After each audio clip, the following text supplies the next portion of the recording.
નમસ્કાર વિદ્યાર્થી મિત્રો, શુભ મધ્યાહન.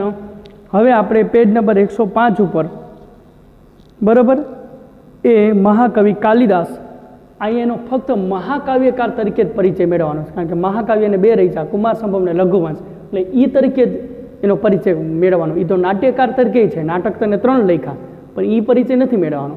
પણ છતાંય આપણે ટૂંકમાં કહી દઈએ, કારણ કે 11મા ધોરણમાં સંસ્કૃત સાહિત્યના ઇતિહાસમાં કાલિદાસ આવી ગયા, તો ત્યારે એનો પરિચય એ પ્રમાણે મેળવ્યો હતો. હવે કાલિદાસ છે બરાબર, એ કાલિદાસે મિત્રો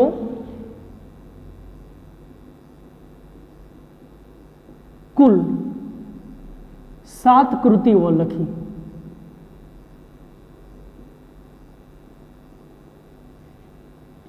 એમાં 3 નાટક, 2 મહાકાવ્ય અને 2 ખંડકાવ્ય, એટલે 3 ને 2 5 ને 2 7.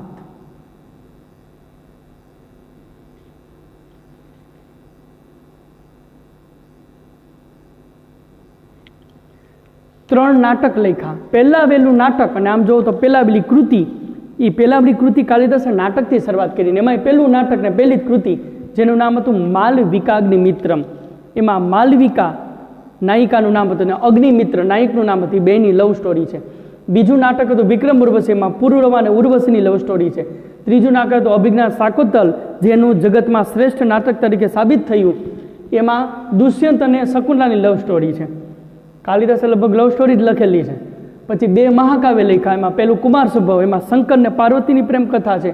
બીજું રઘુવંશ, એમાં રઘુવંશમાં ઉત્પન્ન થયેલા પ્રતાપી રાજાઓ એનું વર્ણન છે. એટલે 2 મહાકાવ્ય થયા, એટલે 5. 2 ખંડકાવ્ય, એમાં પહેલું ખંડકાવ્ય છે એ મેઘદૂત, એમાં યક્ષ અને યક્ષિણીની લવ સ્ટોરી છે. અને બીજું ખંડકાવ્ય છે ઋતુસંહાર, 6 ઋતુઓનું વર્ણન છે. આમ કુલ 7 કૃતિ લખેલી છે. પણ આપણે અહીંયા જરૂર છે અહીંયા 2 મહાકાવ્યની, બરોબર. તો એ 2 મહાકાવ્યોમાં પહેલા વહેલું કાલિદાસે મહાકાવ્ય લખ્યું હોય તો કુમાર સંભવમ. કુમાર સંભવ નામનું મહાકાવ્ય લખેલું છે, જેમાં રચયિતા કાલિદાસ, અને એમાં 17 સર્ગ છે. કેટલા?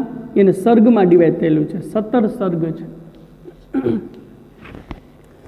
તો જો 105 પેજ નંબર ઉપર, કે 105 પેજ નંબર ઉપર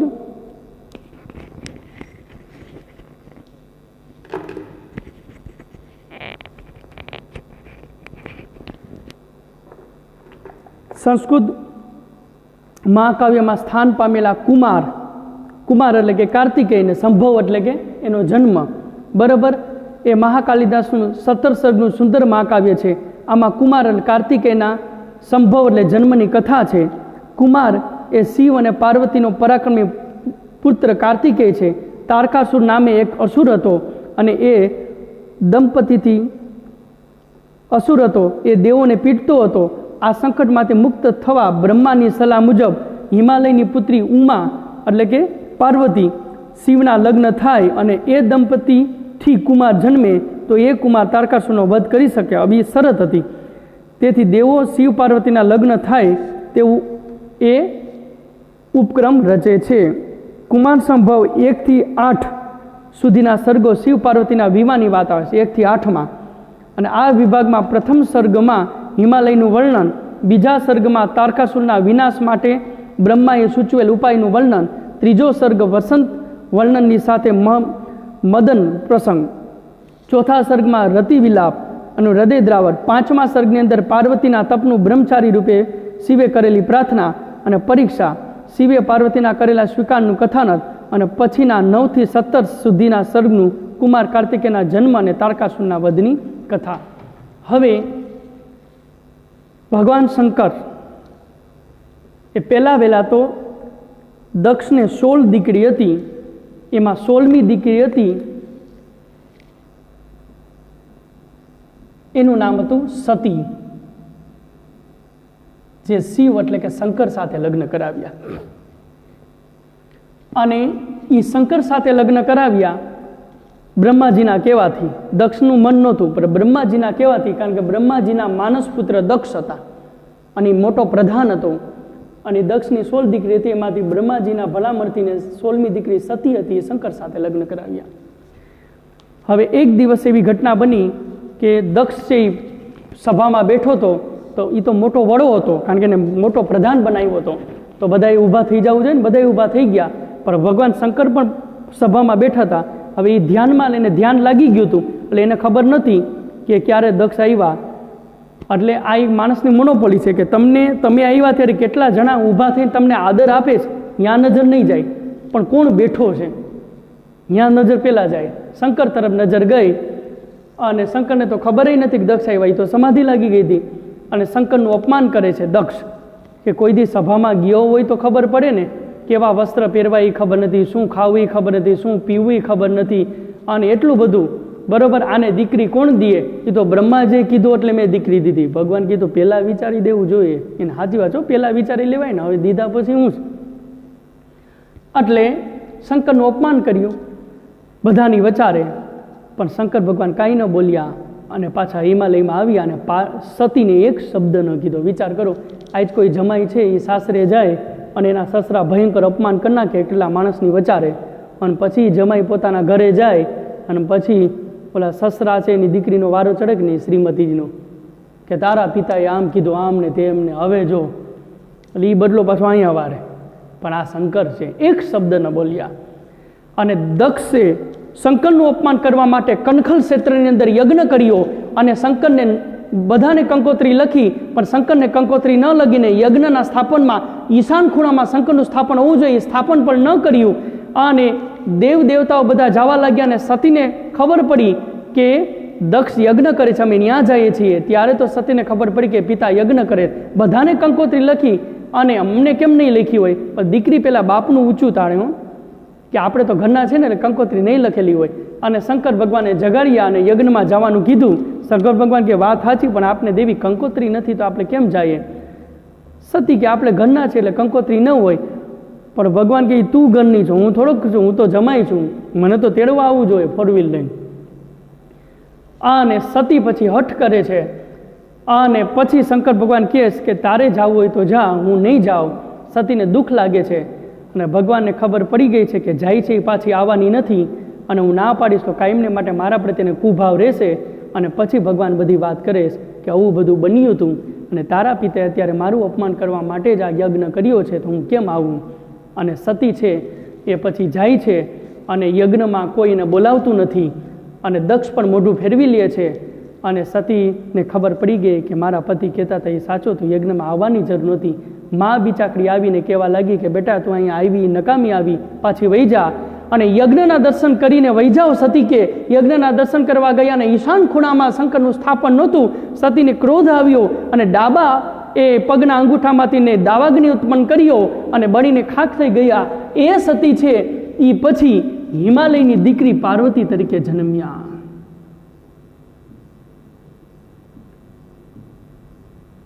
એનું નામ હતું ખરેખર ઉમા, પણ પર્વતની દીકરી એટલે નામ પડ્યું પાર્વતી. અને ગિરીશ એટલે કે પર્વત, એટલે ગિરીશ એટલે કે પર્વતને નામ હતું એની પુત્રી એટલે કે ગિરિજા. ગિરી એટલે પર્વત, જો ગિરી એટલે પર્વત, એની દીકરી એટલે ગિરિજા અને એના સ્વામી એટલે ગિરીશ. ગિરીશ એટલે શંકર થાય. બરોબર. એ પાર્વતી હિમાલયની દીકરી તરીકે જન્મ્યા અને શંકરને મેળવવા માટે તપ કરવા લાગ્યા. અને આ બાજુ તારકાસુર નામનો દૈત્ય એ સ્વર્ગમાં ચડાઈ કરી અને ઇન્દ્રને હાંકી કાઢ્યા અને બ્રહ્માજી પાસે વરદાન મેળવી લીધું કે હું મરું નહીં. અને પછી એ દેવતાઓ બ્રહ્માજી આગળ ગયા કે એક જ ઉપાય છે, શંકર પાર્વતી સાથે લગ્ન કરીને એને જે સંતાન થાય ને એ તારકાસુરને મારે.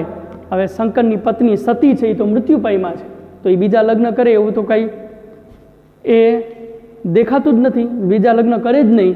અને એ તો સતીના શોકમાં ભગવાન શંકર ગુફામાં બેસી ગયા છે ને સમાધિમાં લાગી ગયા છે. એ સમાધિ તો હજારો વર્ષો પછી ખુલે, કાંઈ નક્કી નહીં.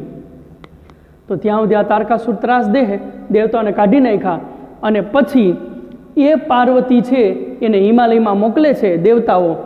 અને દેવતાઓમાં જે કામદેવ નામના દેવ છે એને ઇન્દ્રએ કીધું કામદેવનું કામ એવું છે કે એ પુરુષને સ્ત્રી તરફ આકર્ષિત કરે ને સ્ત્રીને પુરુષ તરફ, બરોબર, અને એ બાણ ફેંકે એટલે આકર્ષણ જન્મે. એટલે પાર્વતી જો શંકર સામું જોવે અને પછી કામદેવ બાણ ફેંકે તો એકબીજા આકર્ષાય, તો લગ્ન થાય ને, અને તો દીકરાનો જન્મ થાય અને તો તારકાસુર મળે. એટલે આવું ઇન્દ્રએ આખું નાટક રચ્યું. પરંતુ કામદેવ બાણ ફેંકી ફેંકીને થાક્યો અને વળી કામદેવે કીધું કે એ તો તમારી આંખ બંધ છે એટલે, બાકી આંખ ખુલ્લી હોય અને પછી તમે પાર્વતીના સૌંદર્યને જોવો અને હું બાણ ફેંકું. ભગવાને આંખ ખોલી અને બાણ ફેંક્યું પણ ભગવાને કાંઈ અસર ન થઈ. ત્રીજું નેત્ર ખોલ્યું, એમાંથી અગ્નિ નીકળ્યો, કામદેવને બળી અને ખાક કર્યા. અને આ બાજુ એ 1 થી 8 સર્ગમાં શિવ પાર્વતીના વિવાહનું અને પ્રથમ સર્ગમાં હિમાલયનું વર્ણન આવેલું છે. બીજા સર્ગમાં તારકાસુરના વિનાશ માટે બ્રહ્માએ સૂચવેલા ઉપાયોનું કે આનો દીકરો છે શિવ પાર્વતીનો એ માણસે. ત્રીજા સર્ગમાં વસંત વર્ણનની સાથે એ મદન એટલે કે કામદેવ છે એનો પ્રસંગ આવે છે અને શંકર ભગવાન એને બાળીને રાગ કરે છે. કામદેવની પત્ની રતિ એ વિલાપ કરવા લાગી ચોથા સર્ગમાં અને ભગવાન એને આશ્વાસન આપે છે કે દ્વાપર યુગની અંદર એ કૃષ્ણ જન્મ છે ને એનો દીકરો પ્રદ્યુમ્ન થઈ અને એ આવશે ને ત્યારે એનો ઉદ્ધાર થશે. પાંચમા સર્ગમાં પાર્વતીના તપનું વર્ણન, ભયંકર તપ કરે છે બ્રહ્મચારી રૂપે અને શિવે કરેલી પ્રસન્ન થાય છે. અને ત્યાર પછી એ બ્રહ્મચારી શિવ પાર્વતી પરીક્ષાનું અને કરેલી સ્વીકાર અને પછી 7, 8 એ સ્વર્ગ છે એમાં શિવ દર્શન દે છે અને એનો સ્વીકાર કરે છે. અને 9 થી 17 એ શિવ પાર્વતીના વિવાહ અને ત્યાર પાંચ કાર્તિકેયનો જન્મ અને તારકાસુર સાથે યુદ્ધ, એનો વિનાશ અને દેવતા અને સ્વર્ગ. આમ કુમાર સંભવ નામનું આ મહાકાવ્ય કવિ કાલિદાસે રચેલું છે. અને બીજું મહાકાવ્ય છે જેનું નામ છે રઘુવંશમ. બરોબર, જેના રચેતા છે કાલિદાસ. અને એ રઘુવંશ છે, બરોબર, એવું કહેવાય છે કે 19 એમાં પણ 19 સર્ગ છે. એ 19 સર્ગનું એ મહાકાવ્ય છે. 19 સર્ગ છે એમાં રઘુવંશ.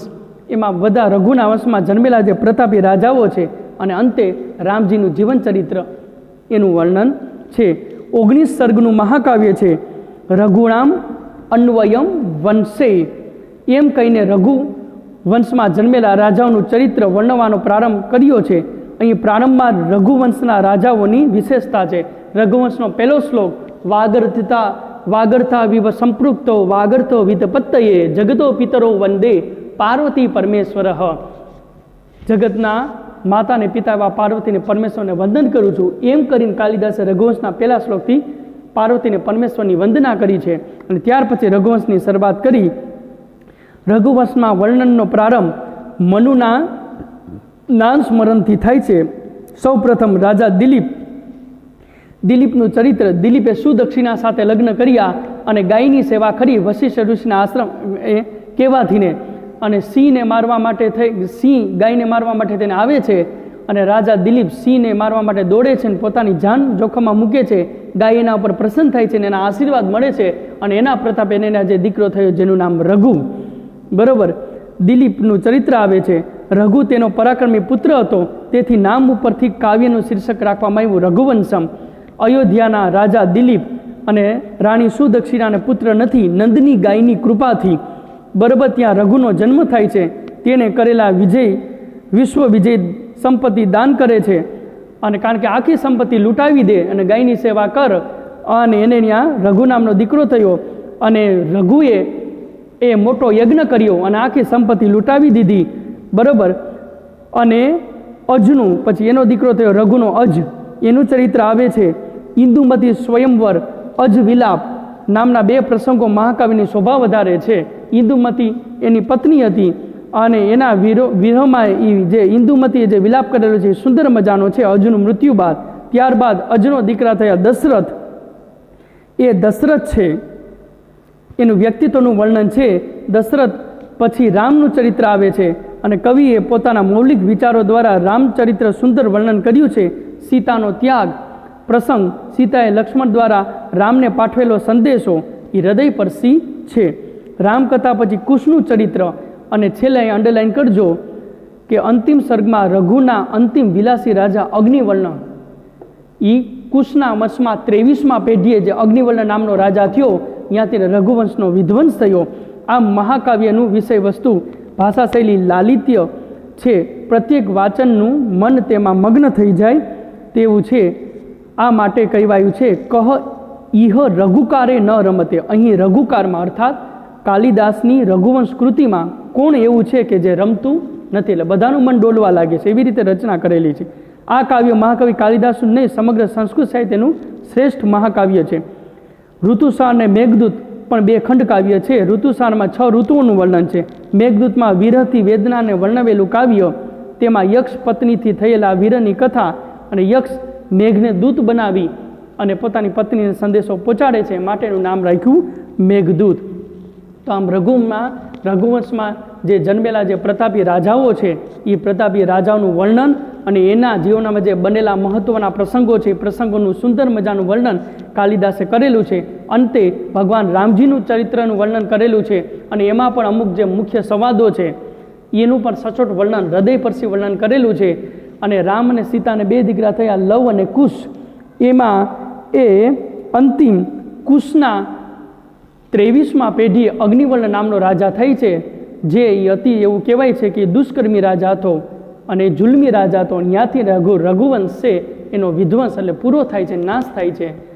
અને છેલ્લી અગ્નિવર્ણનું વર્ણન કરી અને કાલિદાસ પોતાનું રઘુવંશ મહાકાવ્ય છે એ પૂર્ણ કરે છે. આટલું આપણે અહીંયા રાખીએ. બરાબર? અસ્તુ.